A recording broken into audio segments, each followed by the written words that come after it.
Spokes person అదేనండి తెలుగులో అధికార ప్రతినిధి. మామూలుగా అయితే పార్టీలకు స్పోక్స్ పర్సన్ ఉంటారు.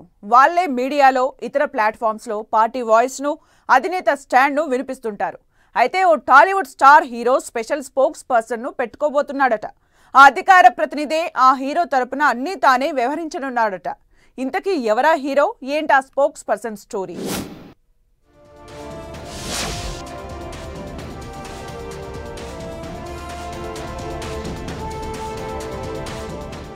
టాలీవుడ్ స్టార్ హీరోలు సరికొత్త డెసిషన్స్ తో టాక్ ఆఫ్ ది మీడియాగా నిలుస్తున్నారు. వరుస విజయాలతో ఊపు మీదున్న స్టార్లు తమ ఫ్యాన్ బేస్ ని, సక్సెస్ రేటును మరింత పెంచుకునేందుకు అన్ని ప్లాన్స్ ఇంప్లిమెంట్ చేస్తున్నారు. పుష్ప 2 గ్రాండ్ సక్సెస్ తో 2000 కోట్ల కలెక్షన్ క్లబ్ లోకి చేరిన అల్లు అర్జున్ ముందు చేసే సినిమాల మార్కెట్ ఇంకా పెంచుకుంటూ పోవాలని చూస్తున్నారట. వరల్డ్ వైడ్ గా ఫ్యాన్ బేస్ క్రియేట్ అయ్యే ప్లాన్ చేస్తున్నాడట. ఈ ప్రాసెస్ లో తన పనులన్నీ చక్కబెట్టేందుకు స్పెషల్ స్పోక్ పర్సన్ ను పెట్టుకుంటున్నాడట బన్నీ.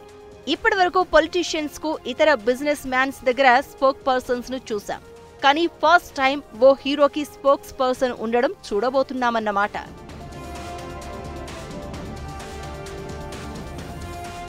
ఇక ముందు అల్లు అర్జున్ ఏం చేస్తున్నాడో, ఏం చేయబోతున్నాడో ప్రతిదీ బన్నీ తరపున ఆ స్పోక్ పర్సనే చూసుకుంటాడట. అల్లు అర్జున్ ఎవరినైనా కలవాలన్నా, ఏదైనా చెప్పాలనుకున్నా స్పోక్ పర్సన్ ద్వారానే జరుగుతుందట. త్వరలో త్రివిక్రమ్తో మూవీ చేయబోతున్నాడు అల్లు అర్జున్. తర్వాత పుష్ప 3 చేసే అవకాశం ఉంది. లేకపోతే అట్లీ ప్రాజెక్ట్ ట్రాక్ ఎక్కే ఛాన్స్ ఉంది.